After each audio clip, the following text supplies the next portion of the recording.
Welcome to another deep dive. Today we're going to be going deep on cloud security using some really in-depth training modules. Mm. Buckle up. I think there are going to be some surprises here.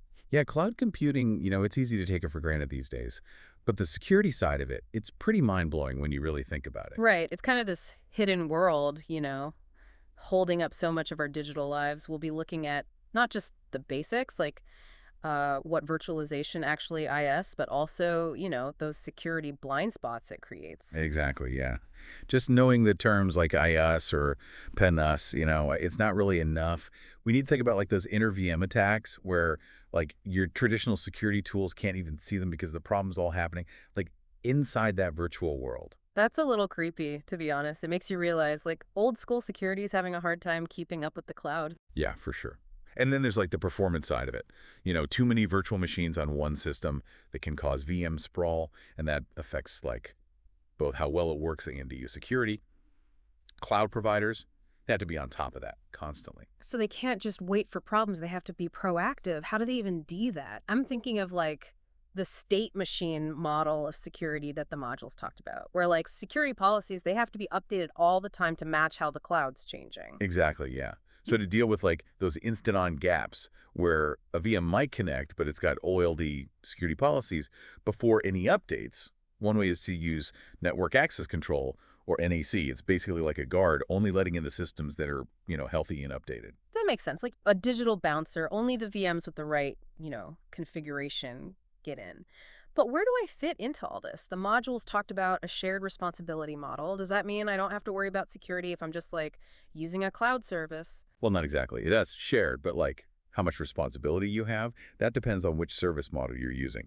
Infrastructure as a service, platform as a service, or software as a service. Okay, quick recap.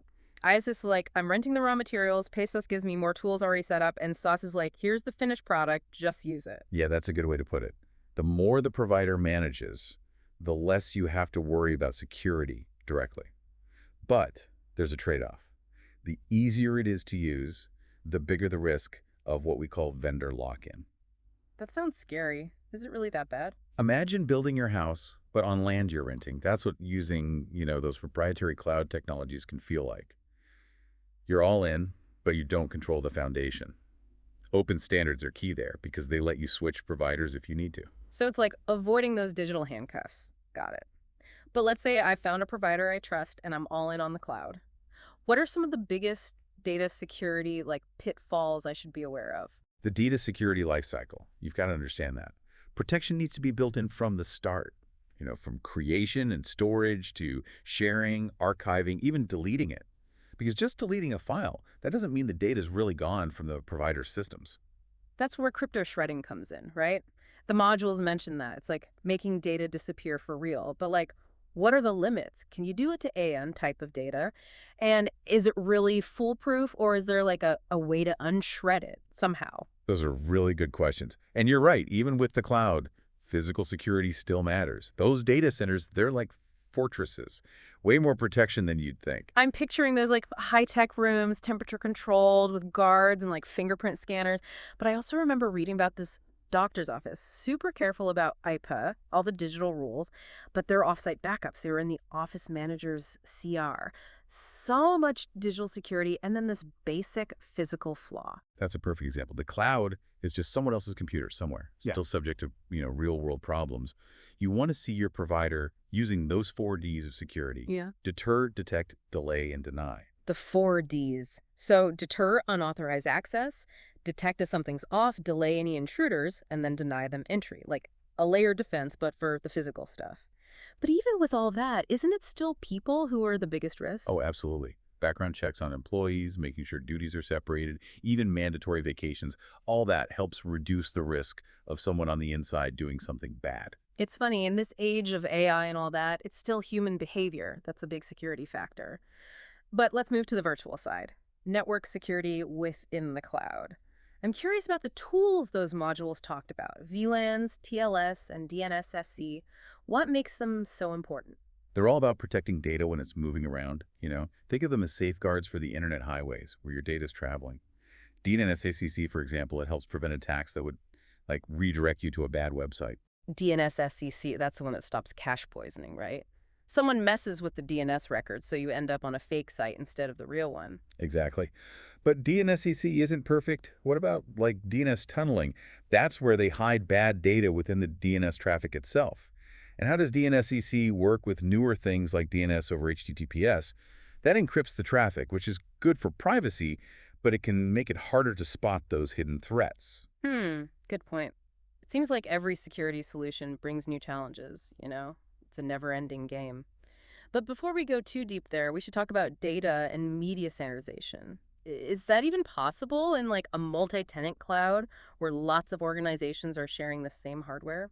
It's tough, yeah. It's not just hitting delete. You need special software and a whole strategy for like migrating data or decommissioning it. Got to make sure it's really gone, especially in those shared environments. So there's more to it than just pressing delete. It makes you wonder, are there any truly foolproof ways to sanitize data in the cloud? That's a great question.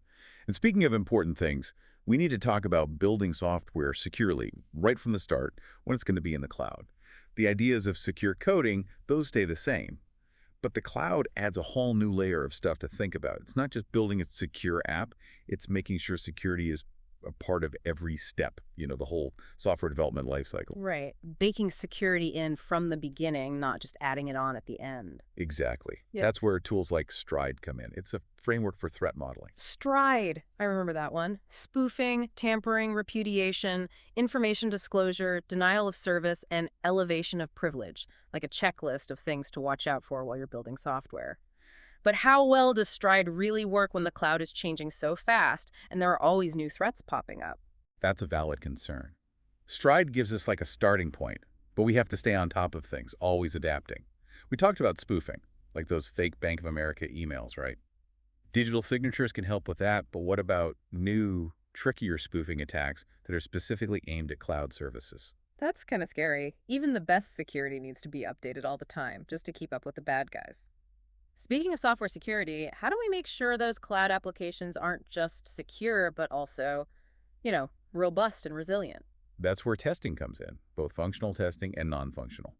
Functional testing makes sure the software does what it should, and non-functional testing checks how it handles stress, basically. So it's not just whether it works, it's how it breaks and how well it recovers.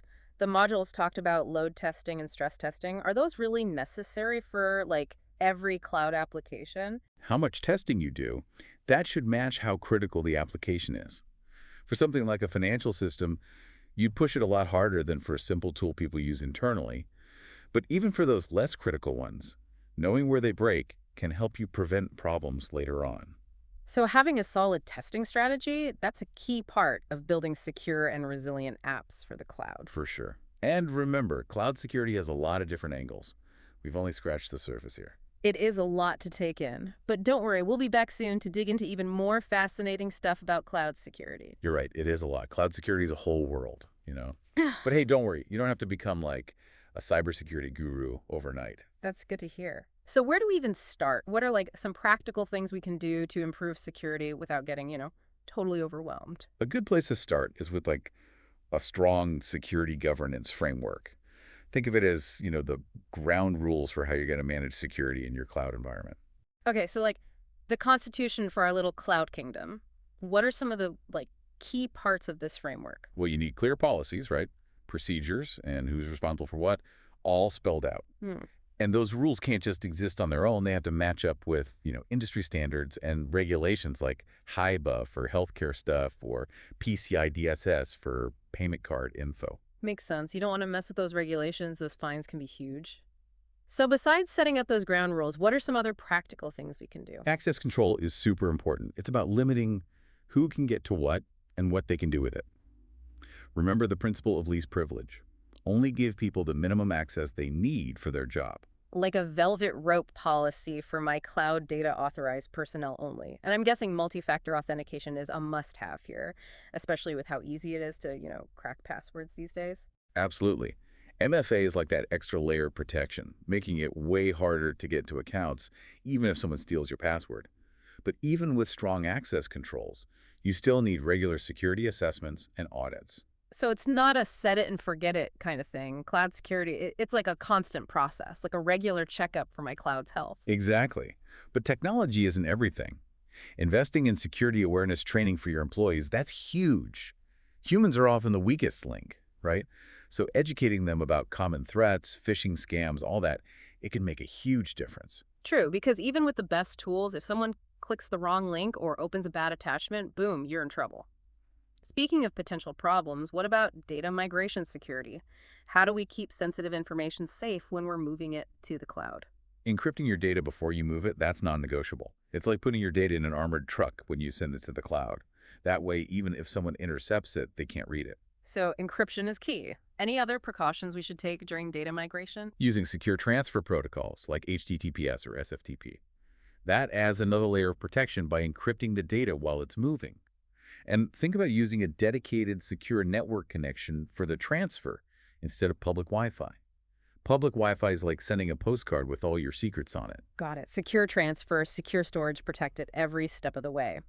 Another challenge I've heard about is integrating existing security tools and processes with cloud environments. A lot of companies have invested a lot in on-premise security solutions. How do we bridge that gap without starting from scratch? A lot of security vendors now offer cloud-native versions of their tools, basically made for the cloud. It's like finding the cloud versions of your favorite apps, same functionality, Yeah. but optimized for the new platform. That makes sense. But what if there aren't any cloud-native versions of our existing tools? Are we out of luck? Not necessarily. You could look into cloud security posture management tools, CSPM tools. They help you assess your cloud security, find any gaps or things that are misconfigured, and make sure everything's up to standard. Think of them like security consultants for your cloud. CSPM, I'm adding that to my cloud security vocabulary. Now, let's talk about API security, something that's often overlooked. We hear so much about securing networks and applications, but why are APIs suddenly such a big target? APIs, they're like the connectors of the digital world, right? They let different apps talk to each other and share data. And because so many apps rely on them, APIs have become prime targets for attackers. They want to steal data, disrupt services, or even take control of entire systems. So APIs are like the secret passageways between apps. If those passageways aren't secure, attackers can sneak in and cause all sorts of trouble. But why aren't regular security tools enough to protect APIs? Traditional tools often miss the, unique vulnerabilities the APIs have. It's like trying to use a regular lock on a secret door.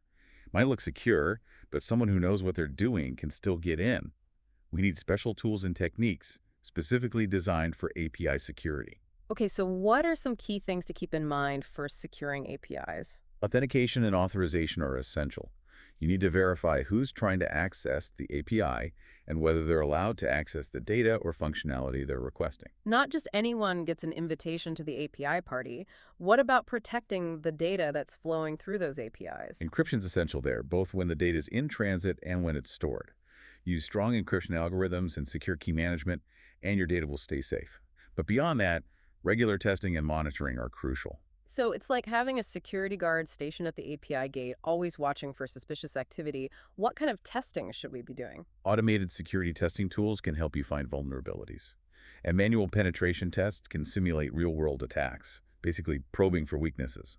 Okay, so a mix of automated and manual testing, just like with regular applications. But even with strong API security, how do we keep up with all the new threats that are constantly popping up? Staying up to date on the latest API security threats and vulnerabilities, that's crucial. The bad guys are always coming up with new tricks, so we have to keep evolving our defenses too. It's a never-ending battle. We've talked a lot about security measures, but I can't help but wonder about performance. Do all these security checks and safeguards slow down our cloud applications and services? It's a valid concern. Security performance can sometimes feel like they're working against each other. Too much security, and things get slow. But too little security, and you're vulnerable to attack. It's like trying to balance a scale. How do we find the right balance between security and performance? The right balance depends on the application and how sensitive the data is. For something like a financial transaction system or an app that handles personal health information, security is more important, even if it means a slight performance hit. Right, because a data breach in those situations could be catastrophic. But for less sensitive stuff like internal collaboration tools, maybe performance is more important. Exactly. It comes down to planning carefully, thinking through your security needs, and weighing the risks and benefits. You have to find that right balance for each situation. So no easy answers, but a thoughtful approach is key. But even with the best planning, things can still go wrong. What about incident response in the cloud? What should companies do to prepare for and respond to security incidents in that environment? Having a well-defined incident response plan is super important. It's like having a fire drill for your cloud environment. You got to know what to do in an emergency. That's a great way to put it. So, what should this plan include? It should outline the steps to take if there's a security incident. Everything from how to detect it and contain it to getting rid of the threat and recovering. And remember, cloud environments often involve multiple parties. Your organization, the cloud provider, and maybe even third-party security vendors. It's a team effort. So, communication and coordination are key. Everyone needs to be on the same page, working together smoothly to respond effectively. What else should be in this incident response plan? You got to clearly define who's responsible for what for each party involved and set up dedicated communication channels to use during an incident. Remember, time is critical. Right. The longer an attacker has access, the more damage they can do. You got to act fast. But beyond just responding to an incident, shouldn't we also be analyzing what happened so we can prevent it from happening again? Absolutely. Post-incident analysis is critical. It's like a forensic investigation. You're piecing together clues to figure out what happened, and how to stop it from happening again. So we learn from our mistakes and strengthen our defenses. What kind of information should this analysis include? Gather all the logs, Right. interview everyone involved, and find any gaps or weaknesses in your security controls. The goal is to turn those security stumbles into valuable learning experiences. Okay, post-incident analysis, turning lemons into lemonade. But let's shift gears again and talk about compliance. How can organizations make sure they're meeting all those ever-changing regulations for data privacy and security in the cloud? It feels like a minefield out there. Cloud compliance. It is complex, and it's always evolving. It's like navigating a maze, trying not to trip over any compliance hurdles. And to make it even more challenging, the rules keep changing. So where do we even begin? How can we make sense of this compliance maze? Start by understanding your data. What kind of data are you collecting? Where is it stored? How's it processed? Who has access? That data inventory is crucial for figuring out which regulations apply to your organization and what you need to do to comply. Data inventory, know your data inside and out. Then what? Next, map those regulations to your cloud environment. Understand the specific requirements of each regulation and how they apply to your cloud security controls. It's like translating legalese into actionable security steps. Are there any tools or resources to help with this translation process? It seems pretty overwhelming. A lot of cloud providers offer compliance documentation and tools, which can be super helpful. And there are also third-party compliance consultants and auditors who can help you navigate the complexities and make sure you're meeting all the requirements. So we can get help from compliance experts. That's a relief. But even with the best intentions and security measures in place, sometimes breaches still happen. Let's talk about minimizing the damage if there's a data breach in the cloud. It seems almost inevitable these days. Data breaches are a harsh reality, you're right. No one is immune. But you can do things to minimize the damage. It's not if a breach will happen, it's WAN and how well you handle it when it does. So preparedness is key. What are some essential things we can do to minimize the damage if there's a breach? Detecting it quickly, that's the most important thing. The faster you identify and contain a breach, the less damage the attackers can do. Speed is crucial, but how can we improve our breach detection? Invest in robust security monitoring and threat intelligence solutions. They're like your digital detectives, constantly on the lookout for trouble, analyzing logs, looking for signs of a breach, and correlating data from different sources to find patterns that might indicate an attack. It's like having a 247 security team watching over our cloud environment. But what about the human side of things? How do we respond to a breach? That well-rehearsed incident response plan we talked about, it's essential. A quick, coordinated response can make all the difference. And after a breach, you got to conduct a thorough investigation. Figure out the root cause, identify what data was compromised, and put measures in place to prevent the same thing from happening again. Right. We learn from our mistakes and make our defenses stronger. And we also need to be transparent and communicate effectively, especially since there are legal and regulatory requirements to notify affected individuals and authorities. Absolutely. A proactive and comprehensive approach to cloud security, that's how you reduce the risk of a breach and minimize the damage if one does occur. So data breach preparedness isn't just about technology. It's about having the right processes and people in place to respond effectively. But with all this talk about security and compliance, it's easy to forget the big picture, the business impact.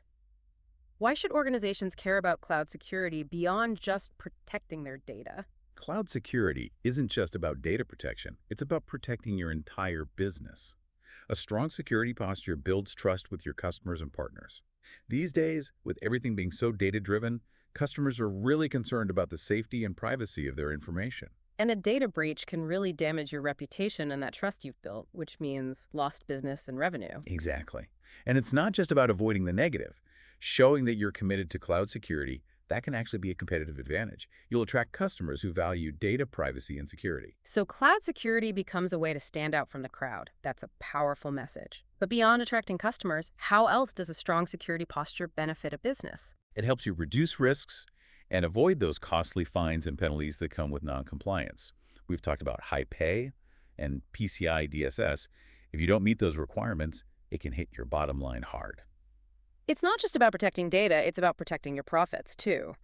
But beyond compliance and financial risks, what about the impact on your operations if there's a security incident or some other disruption? A well-designed cloud security program with good disaster recovery and business continuity plans that can minimize downtime and make sure critical operations keep running. It's like having a backup generator, Right. and make sure things keep running even if the power goes out. So, cloud security as a business continuity strategy, that's a new way to think about it. But even with all the benefits, a lot of organizations are facing a growing skills gap in this area.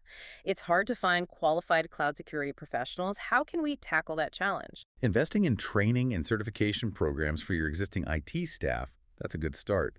Encourage them to develop those cloud security skills.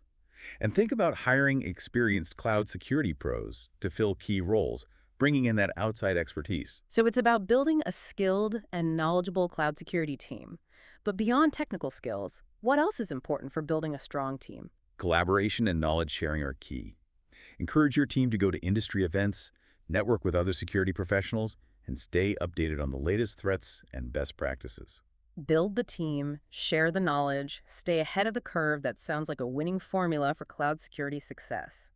But even with the best team and the strongest security measures, the threats are constantly evolving. How do we stay one step ahead? Remember, cloud security is a journey, not a destination. It takes ongoing attention, adaptation, and a commitment to always improving. We'll never reach perfect security, but we can always be working to make our defenses stronger. Okay, so a proactive and holistic approach, always adapting and improving, that's what it takes to navigate this ever-changing world of cloud security successfully. It's a lot to think about. And we've only just scratched the surface of this fascinating topic. We'll be back soon to wrap up our deep dive into cloud security. Stay tuned. Welcome back. It's been like a whirlwind tour of cloud security, virtualization, shared responsibility, data breaches, compliance. We've covered a lot. We've been focusing on what organizations and providers need to do. But before we wrap up, I think we got to talk about the individual user's role. Yes. Personal responsibility in cloud security. After all, we're the ones actually using these services every day. So what does it look like for, an average person to be security conscious in the cloud? It starts with just being aware, Mhm. Users need to understand that just relying on the cloud provider for all your security, that's like assuming the hotel is completely responsible for keeping your stuff safe. They have a role, sure, but you wouldn't leave your valuables just sitting out in your room, right? That's a good point. It's easy to think the provider's got it all covered and get complacent. So what are some concrete things people can do to boost their own cloud security? The basics still apply. Strong, unique passwords for every account. Don't use the same one everywhere because if one gets cracked, it's like a domino effect. And turn on multi-factor authentication wherever you can. That adds an extra layer of protection. Strong, unique passwords, MFA got it. What else? Phishing scams, they're getting really tricky. So think before you click any links or open attachments, especially if they seem, fishy. A little healthy suspicion goes a long way online. Right, because those phishing emails can look so real. We gotta stay sharp. Anything else? Be careful about what you store in the cloud.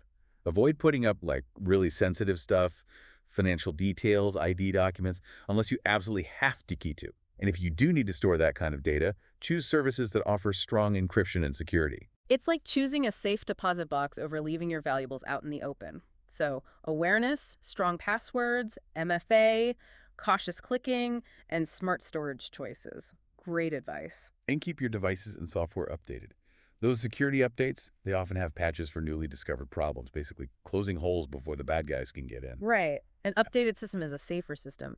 It's cool how all these little things we do can actually make a big difference for overall cloud security. Exactly. Individual effort, combined with what organizations are doing and strong security controls, that creates a really powerful effect. Makes the cloud safer for everyone. So for everyone listening, cloud security is a team effort. It takes everyone being aware and working together, from the individual user to the cloud provider and everyone in between. Well said. And remember, knowledge is power. The more you know about cloud security, the better prepared you'll be to stay safe and secure in this ever-changing digital world. We encourage everyone to check out the source material for this episode. There's a ton of great info there. Thanks for joining us for this deep dive into cloud security. We hope you learned a lot. It was great to explore this with you. Until next time, stay curious, stay informed, and stay safe.